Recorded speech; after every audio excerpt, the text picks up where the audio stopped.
Imagine you're walking to school one morning, just like any other day. You're 9 years old, full of life, thinking about your friends, maybe a test you have later. Then, a car pulls up. A hand reaches out, and in a terrifying flash, your world disappears. For J.C. Jugard, this wasn't a nightmare she could wake up from.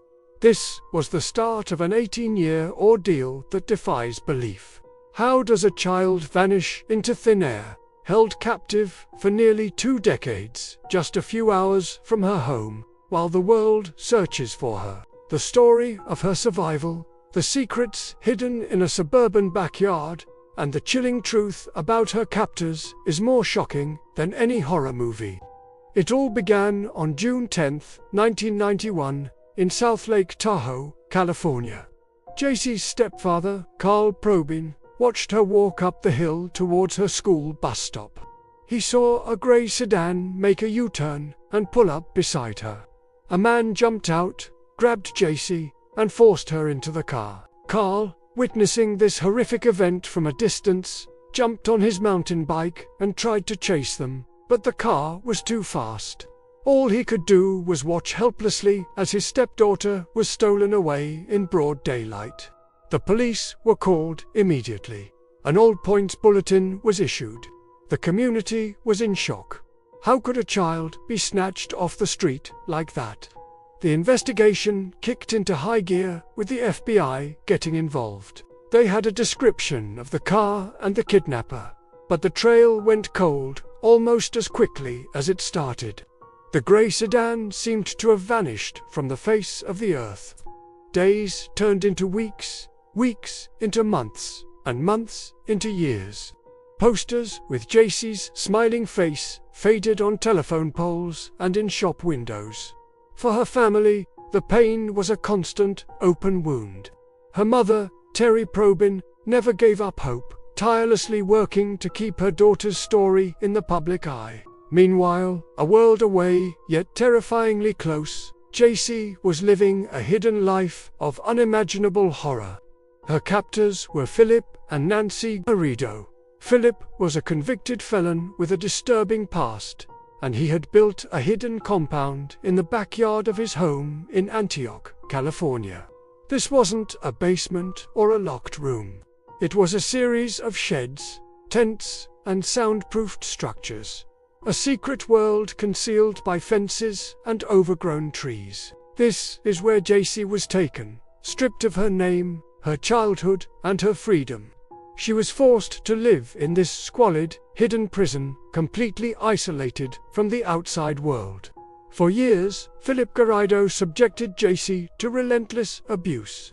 He controlled every aspect of her existence, manipulating her mind until the lines between reality and the twisted world he created began to blur. He told her the outside world was dangerous, that she was safer with him. He instilled a deep-seated fear that prevented her from even thinking about escape. The psychological torment was as damaging as the physical confinement.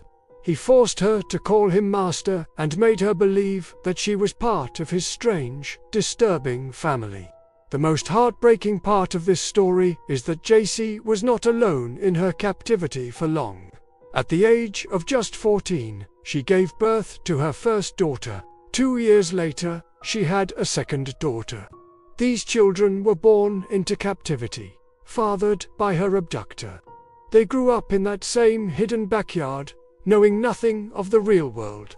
They believed Philip was their father and J.C. was their older sister. They had never been to a doctor, never been to school, never played with other children. Their entire universe was contained within the fences of that backyard prison. How did the Garridos keep this secret for so long? They were practically hiding in plain sight. Neighbors sometimes heard strange noises or saw children in the backyard but dismissed it. Philip ran a printing business from his home, interacting with customers.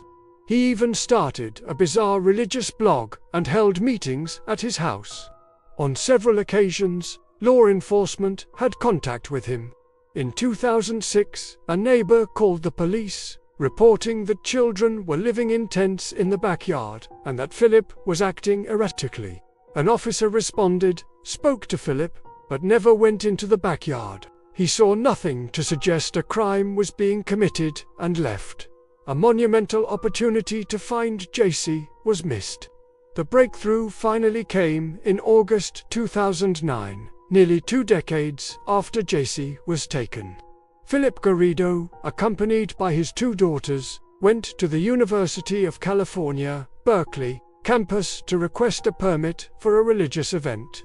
His strange behavior and the appearance of the 2 girls, who seemed unusually subdued, raised red flags for the campus police officer he spoke with. She did a background check and discovered Philip was a registered parolee.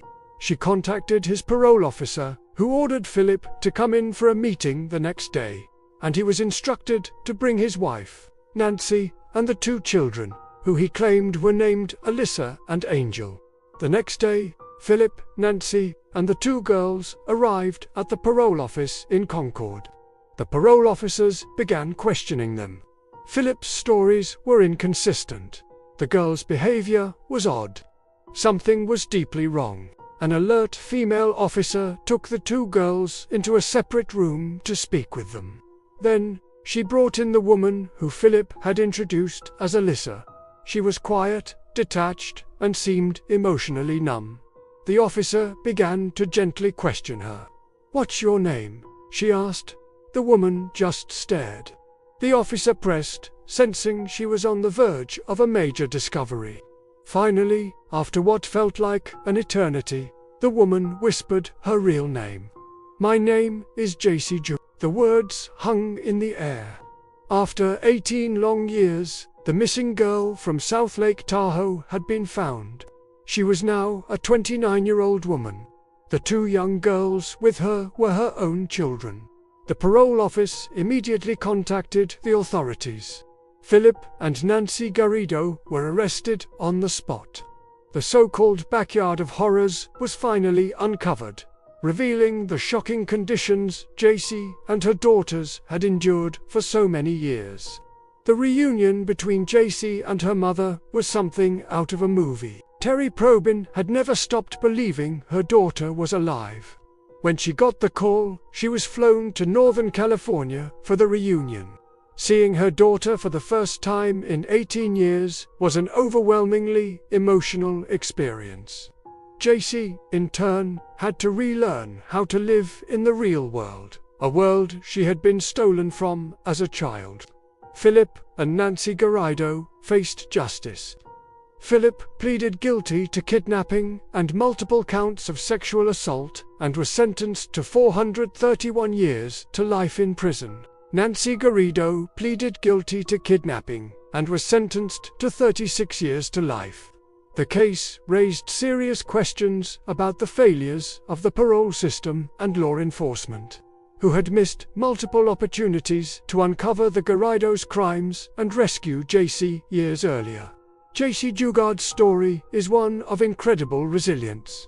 After her rescue, she and her daughters began the long and difficult process of healing. She wrote a best-selling memoir, A Stolen Life, sharing her story with the world in her own words. She also founded the JAC Foundation, which stands for Just Ask Yourself to Care.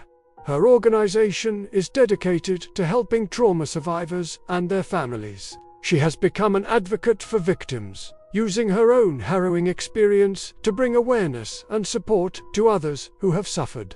JC's journey from a stolen child to a survivor and advocate is a powerful testament to the strength of the human spirit. It's a story that reminds us of the darkness that can exist in the world, but also of the light that can emerge from it. It's a reminder to be vigilant, to trust our instincts, and to never give up hope.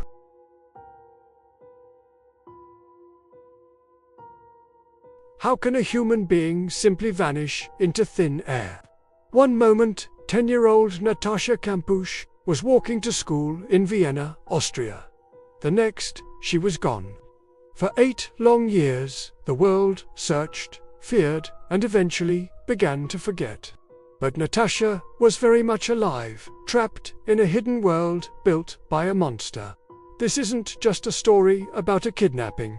It's a chilling tale of survival, manipulation, and the dark secrets hidden just beneath the surface of a quiet suburban street. What happened to Natasha Kampusch during those 3,096 days of captivity? The truth is more terrifying than you can imagine. On March 2nd, 1998, Natasha left her home for school, a short walk she'd made countless times. But on this day, she had a small argument with her mother and left the house in a bit of a huff. It was the last time her mother would see her for over 8 years. When she didn't return home that afternoon, panic set in. The police were called, and one of the largest missing person searches in Austrian history was launched. A 12-year-old witness came forward, reporting she'd seen a young girl being forced into a white van by a man. This was the only solid lead. But despite investigating over 700 white vans, the police came up empty-handed. Days turned into weeks, weeks into months, and months into years. The search wound down, hope faded, and for the public, the case of Natasha Kampusch went cold. But Natasha was not dead. She was just a few miles from her home, imprisoned in a secret soundproofed cell hidden beneath the garage of a man named Wolfgang Pricklepeel. Pricklepeel was an unassuming communications technician. To his neighbors, he was a quiet, private man. No one suspected the horrifying secret he kept buried 5 feet underground. The cell was tiny, less than 60 square feet, with no windows. It was her entire world. For the first 6 months, she wasn't allowed to leave it at all. Pricklepeel was her only human contact, her captor, her teacher, her entire universe. He controlled everything: the light, the food, the air she breathed. He began a systematic process of breaking her down, erasing her identity. He told her that her parents didn't love her, that they hadn't even paid a ransom. He gave her a new name. He was the master, and she was the slave. He was obsessed with control, meticulously planning every detail of her captivity.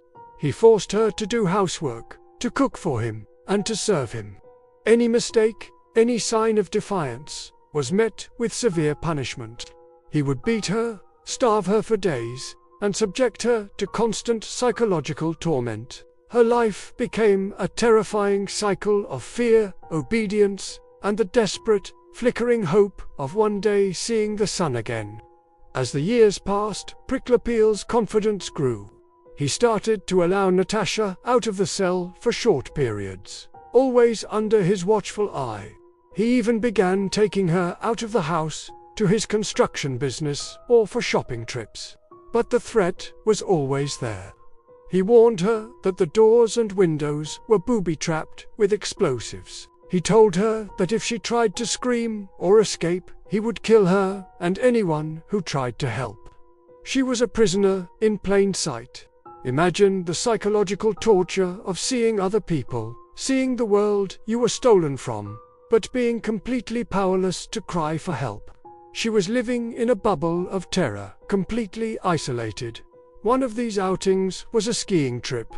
It was a brief taste of freedom, the cold air on her face, the snow under her feet. But it was a cruel illusion.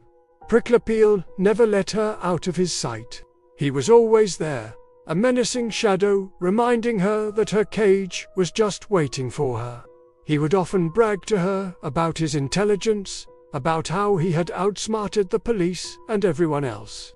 He wanted her to believe he was an all-powerful god and that escape was impossible. But inside Natasha, a flicker of her old self remained. The little girl who walked to school was growing into a young woman, and with that growth came a resilient spirit and a sharp mind. She learned to play his game. She observed him, studied his habits, his weaknesses. She knew that her only chance of survival was to wait for the perfect moment, a single crack in his armor of control. She spent years planning, waiting for an opportunity, no matter how small. That day finally came on August 23, 2006. Natasha, now 18 years old, was in the garden cleaning Pricklepil's van. He was on his cell phone, distracted by a potential buyer for the vehicle. The vacuum cleaner was loud, forcing him to walk away for a moment to hear his call. It was a split-second decision. The gate was open. His back was turned. This was it. Her heart pounding in her chest, Natasha dropped the vacuum nozzle and ran. She didn't look back.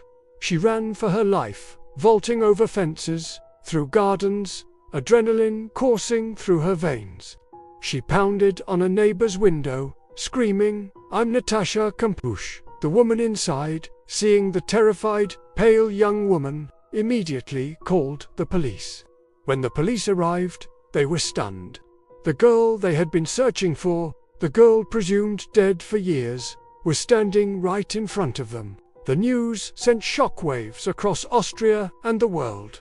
Natasha Kampusch was alive.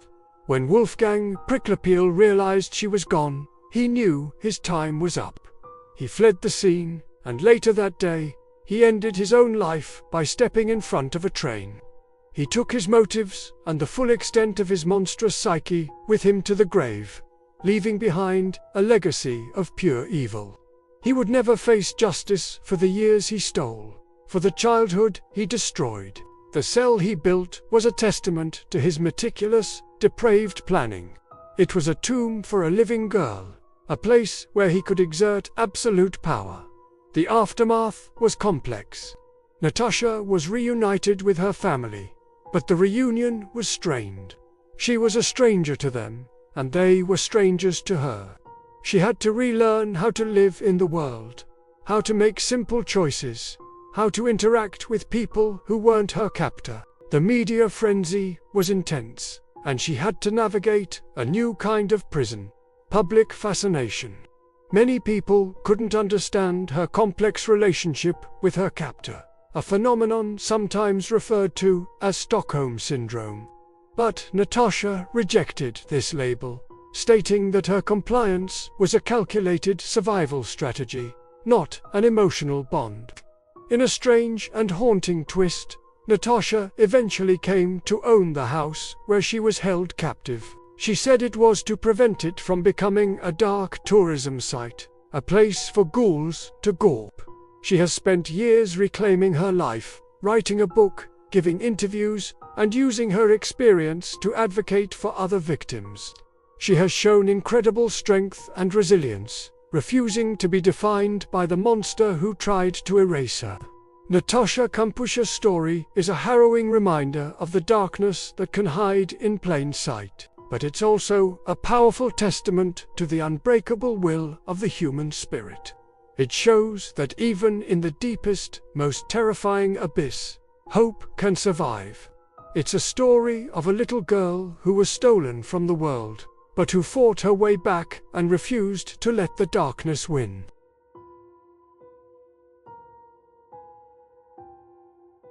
Have you ever woken up in the middle of the night, convinced you heard something?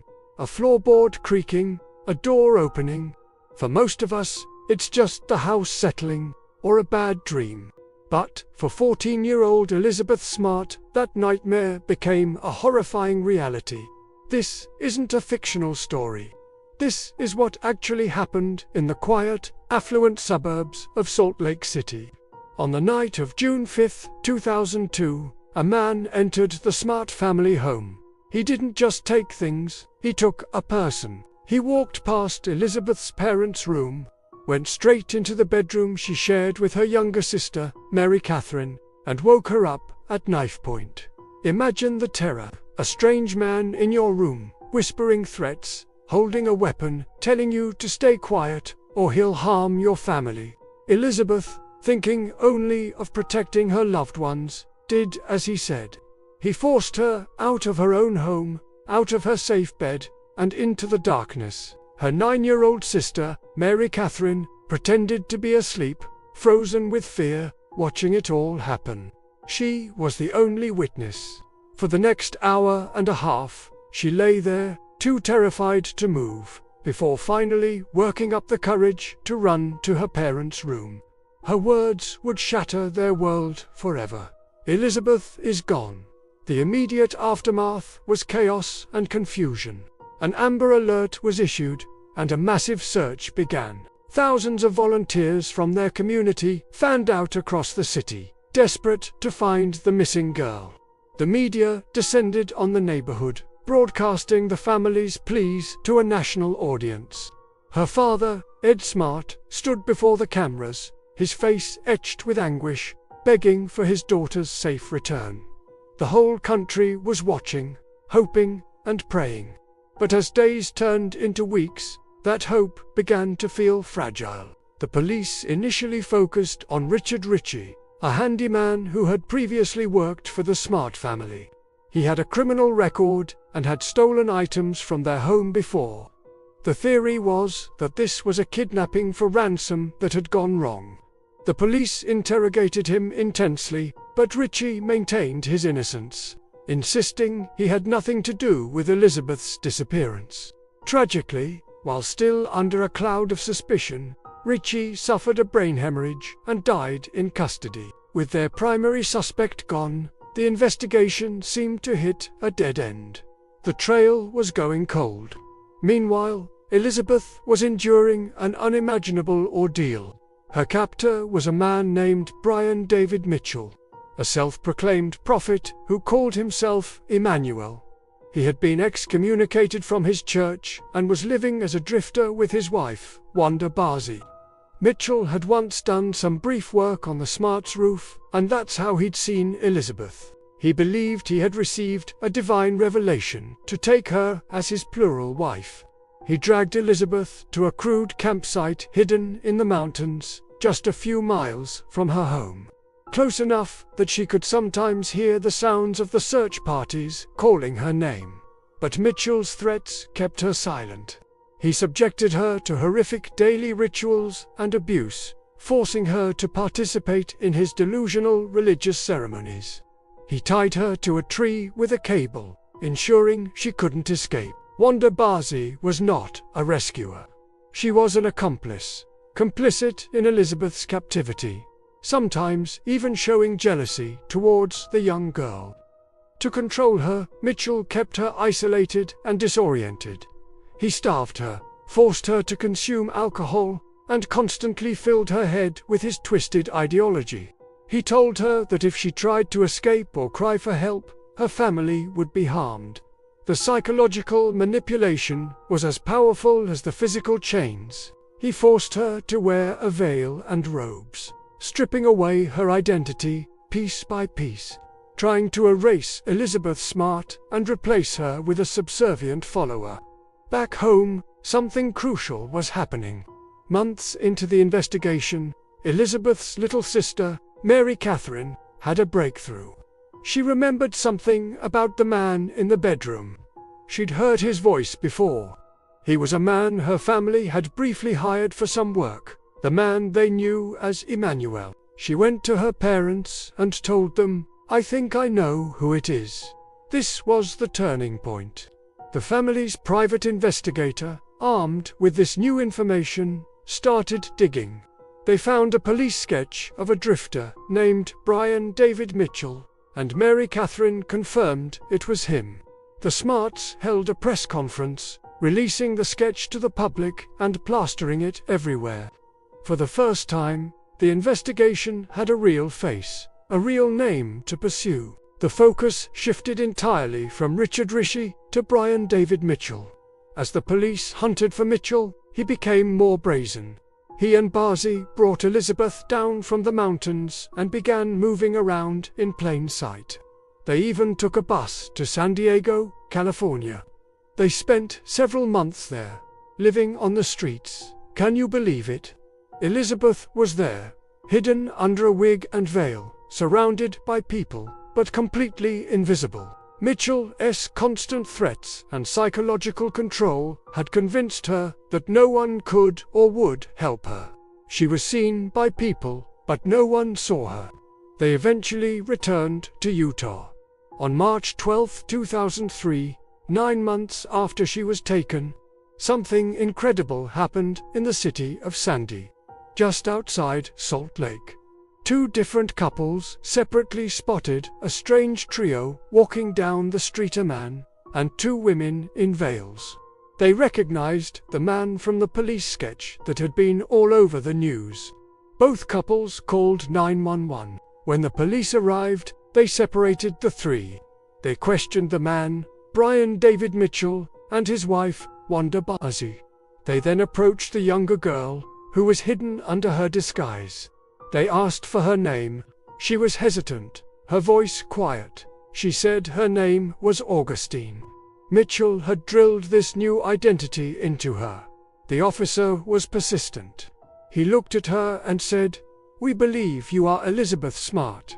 He asked her again and again. He told her she was safe, that her family had been looking for her, that they missed her terribly. And in that moment, after 9 months of terror, something broke through the fear. The officer's gentle persistence allowed the real Elizabeth to surface. She finally looked at him and said, "I am Elizabeth Smart." The news of her rescue spread like wildfire. It was a moment of pure, unadulterated joy and relief for her family and for the entire nation that had followed her story. The reunion with her family was broadcast live, a profoundly moving scene. After 9 long months of hell, Elizabeth was finally home. The legal battle that followed was long and difficult. Mitchell tried to disrupt the court proceedings with outbursts and singing, claiming he was incompetent to stand trial. But a judge eventually ruled that it was all an act. In 2010, he was convicted of kidnapping and unlawful transportation of a minor for sexual purposes. He was sentenced to life in prison without the possibility of parole. Wanda Bazzi pleaded guilty and was also sentenced to prison, though she has since been released. Today, Elizabeth Smart is not a victim. She is a survivor, an advocate, and an inspiration. She refused to let her 9 months of horror define her life. Instead, she has used her experience to help others. She founded the Elizabeth Smart Foundation, which works to prevent abductions and help survivors find healing. She has become a powerful voice against abuse and for the empowerment of women and children. Her story is a chilling reminder that monsters can hide in plain sight and that danger can be closer than we think. But it is also a powerful testament to the resilience of the human spirit. It's a story of a family's unwavering love, a community's support, and the courage of one little girl who remembered a voice in the dark, and another young woman who, against all odds, found her way back to the light.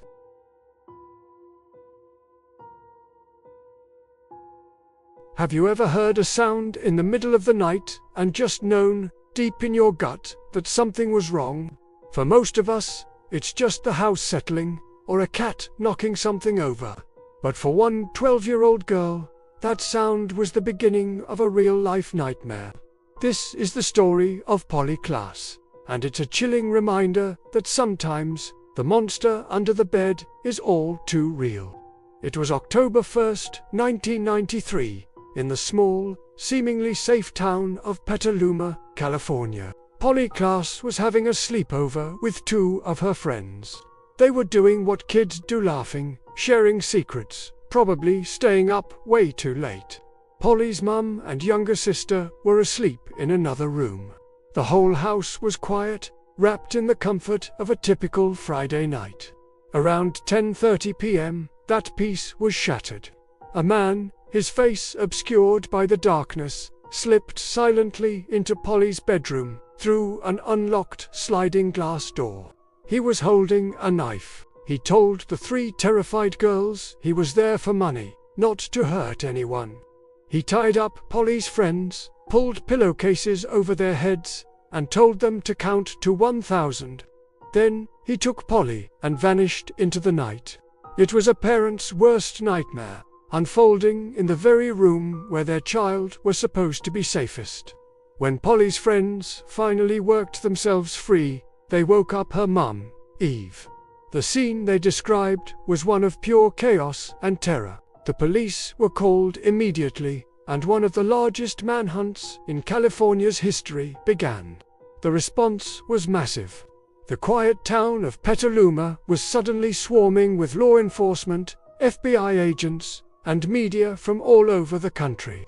Polly's face was everywhere, on missing posters, on the news, on milk cartons.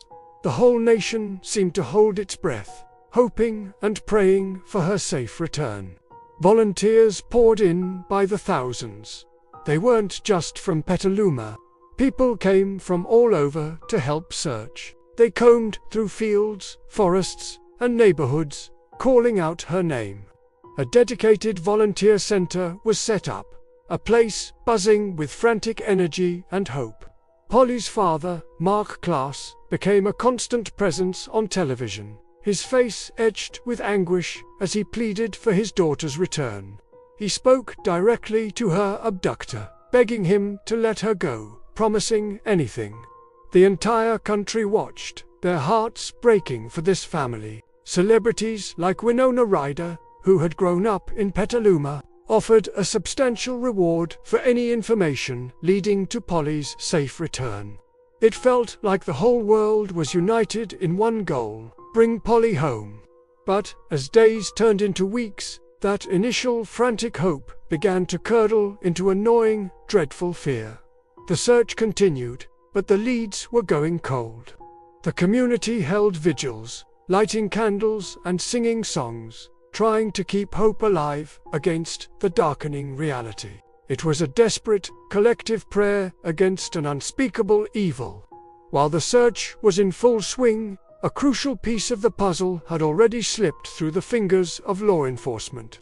On the very night of the abduction, about 2 hours after Polly was taken, 2 deputies in a rural area about 30 miles north of Petaluma found a man whose car was stuck in a ditch. The man seemed nervous. He told them he'd gotten lost while looking for a place to camp. The deputies ran his name and license. They didn't know it yet, but this man was Richard Allen Davis, a career criminal with a long and violent history, currently on parole. The police scanner at that time was flooded with calls. The initial alert for the kidnapping described a stranger, but it didn't have many specifics yet. The deputies, unaware of the specific details of the Petaluma kidnapping, just saw a guy stuck in a ditch. They helped him get his car out, and, after he cleared a warrant check, they let him go on his way. They had no idea they had just let Polly Klass's abductor drive away. It was a tragic, almost unbelievable twist of fate. In that moment, the man holding Polly's fate in his hands was right there, and he was allowed to simply disappear back into the night. The investigation continued for 2 long, agonizing months. The volunteers never gave up. The family never stopped pleading. Then, a breakthrough. Investigators were re-examining every piece of evidence, every witness statement from that night. They stumbled upon a partial palm print found on a piece of wood in Polly's bedroom. For weeks, they couldn't match it to anyone. But as they expanded their search through criminal databases, they got a hit. The print belonged to Richard Allen Davis. The name was familiar. He was the same man the deputies had encountered on the side of the road. The horrifying realization dawned on everyone. The monster they had been searching for had been right under their noses. Police immediately arrested Davis at a ranch where he was staying. At first, he denied everything. He was arrogant, cold, and played games with the investigators. He seemed to relish the attention and the power he held over Polly's desperate family. But the evidence against him was mounting.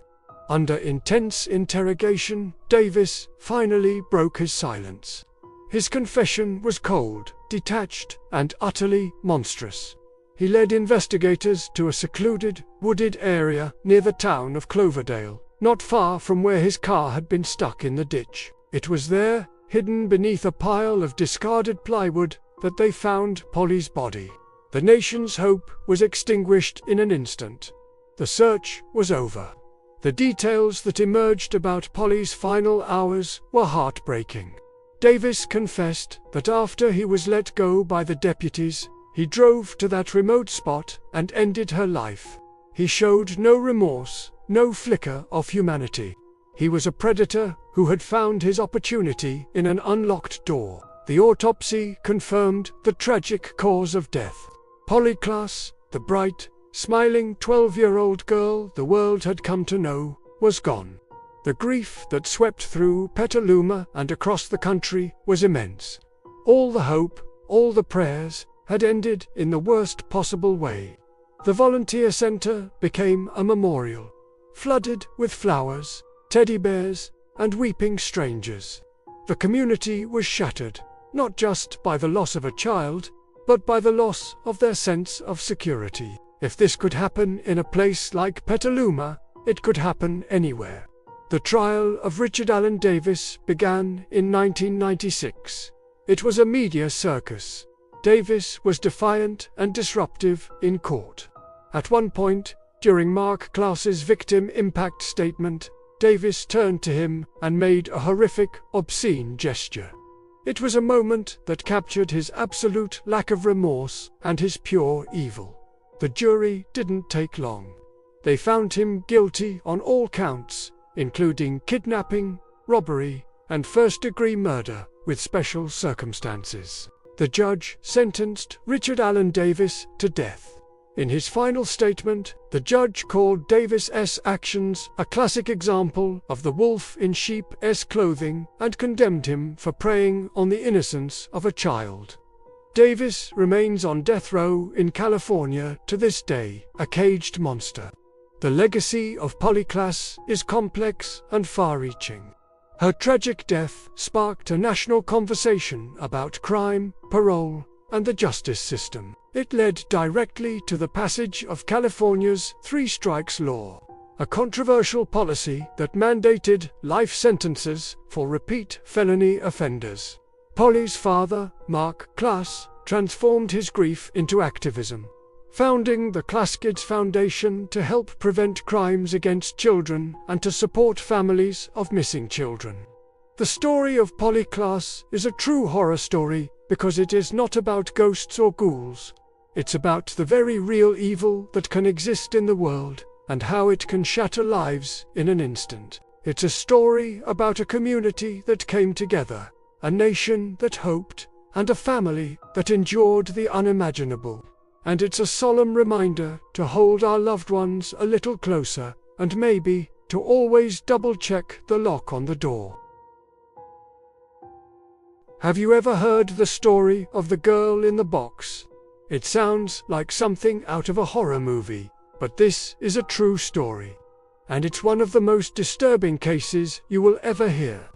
It's the story of Colleen Stan, a young woman whose life was stolen in the most unimaginable way.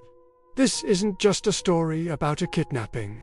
It is a story about the terrifying power of psychological manipulation and the dark secrets that can hide behind a seemingly normal family-esque closed doors. It was May 19, 1977.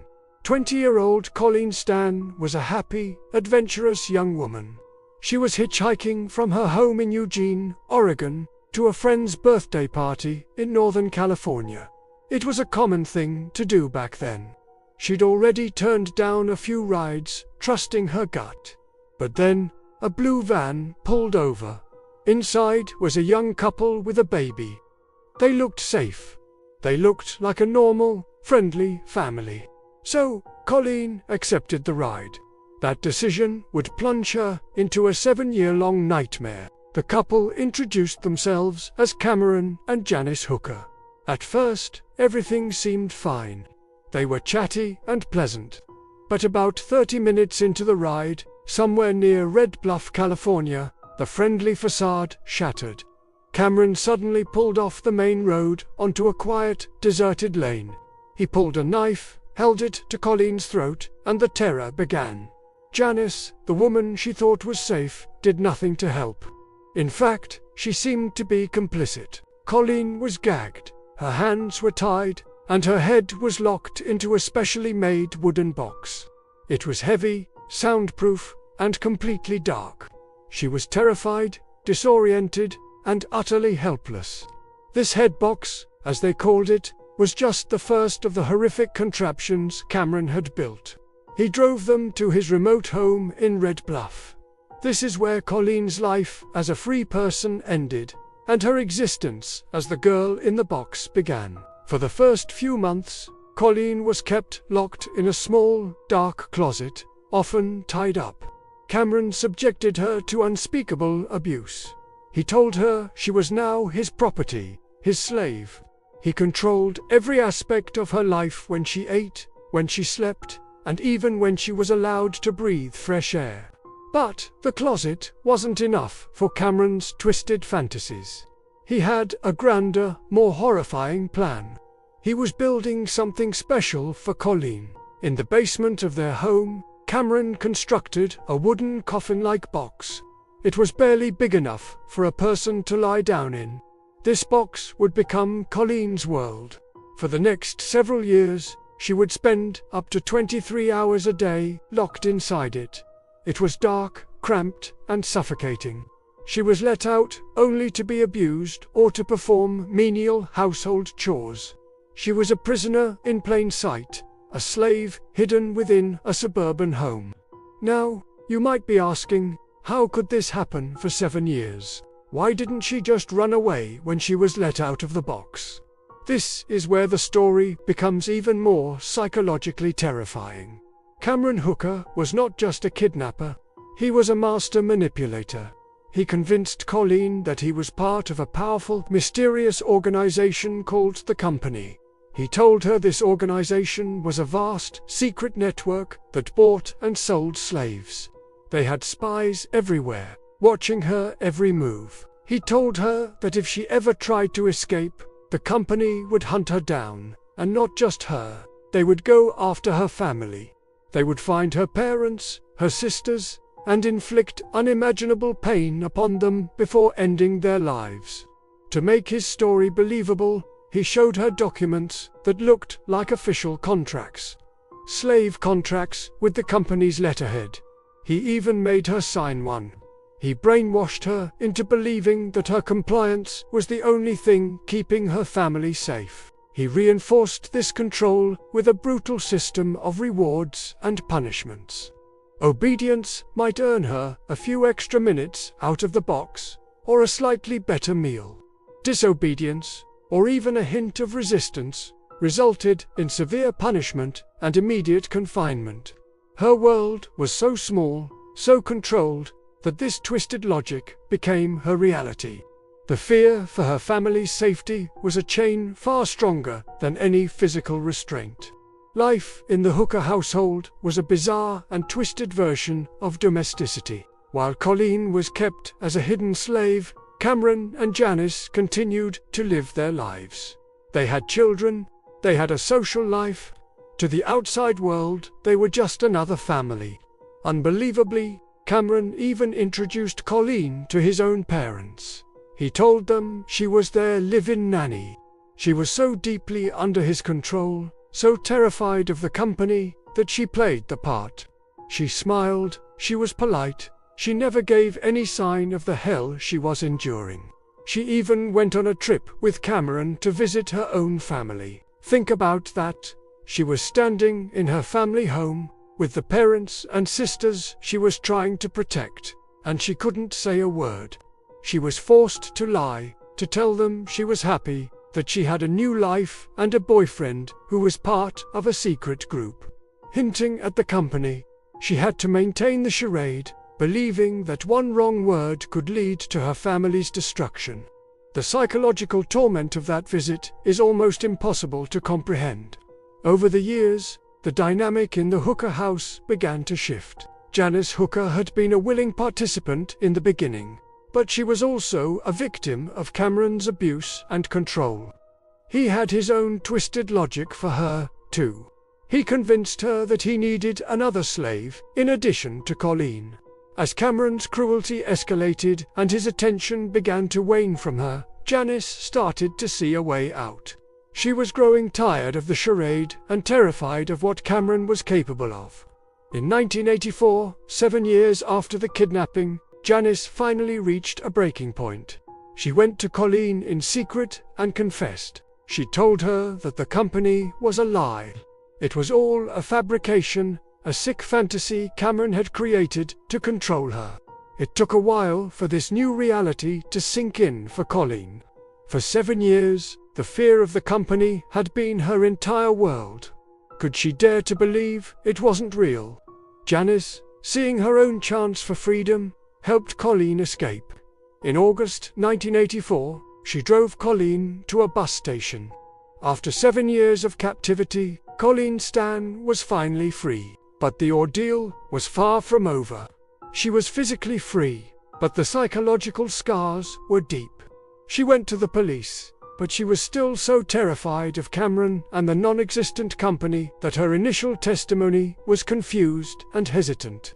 It was only after a long session with a police psychiatrist that the full, horrifying truth started to come out. Cameron Hooker was arrested. The trial was a media sensation, revealing the shocking details of Colleen's captivity. The key to the prosecution's case was Janice Hooker. In exchange for full immunity, she testified against her husband. Her testimony painted a chilling picture of a sadistic manipulator who used fear, isolation, and psychological torture to control his victims.